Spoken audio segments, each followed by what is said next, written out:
I had very strong and productive relationships across the aisle, which were important, I think, to trying to get some things done. I have a very good life. I love it. But I also want to help in this circumstance, and I am not going to do anything that I think is wrong, and I will not be bullied into doing anything I think is wrong by anybody, whether it be editorial boards or Congress or the president. I'm going to do what I think is right. I'm very curious about the conversations you had about personal representation being Attorney General. Can you kind of give us a summary of what you were talking about? It was a very brief meeting where essentially the president wanted to know, he said, oh, you know Bob Mueller. How well do you know Bob Mueller? And I told him how well I knew Bob Mueller and how, the Barrs and Muellers were good friends and would be good friends when this is all over and so forth. And he was interested in that, wanted to know, what I thought about, Mueller's integrity and so forth and so on. And I said, Bob is a straight shooter and should be dealt with as such.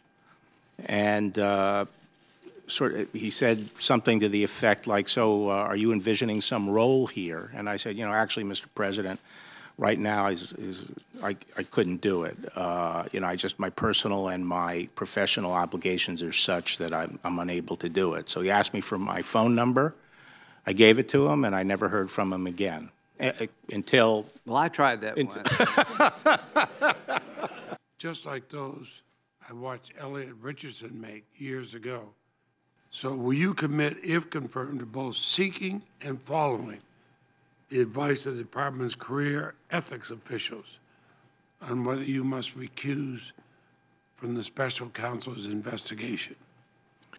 I will seek the advice of the career ethics personnel, but under the regulations, I make the decision as the head of the agency as to my own recusal. So I certainly would consult with them, and at the end of the day, I would make a decision in good faith based on the laws and the facts that are evident at that time. Are there any circumstances that would cause you to terminate the investigation or any component of it, or significantly restrict its funding? Under the regulations, Bob Mueller could only be terminated for good cause, and frankly, it's unimaginable to me that Bob would ever do anything that gave rise to good cause. But in theory, if something happened that was good cause, for me, it would actually take more than that. It'd have to be pretty grave, and the public interest would essentially have to compel it, because I believe right now the overarching public interest is to allow him to finish. Have you ever seen a situation where an FBI director would usurp the authority of the Department of Justice to make that charging decision?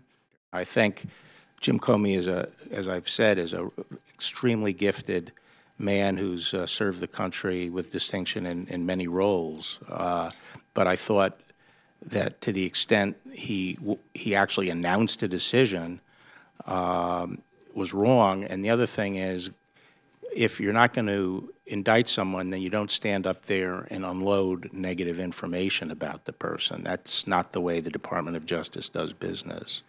I was shocked when Mr. Comey later wrote a letter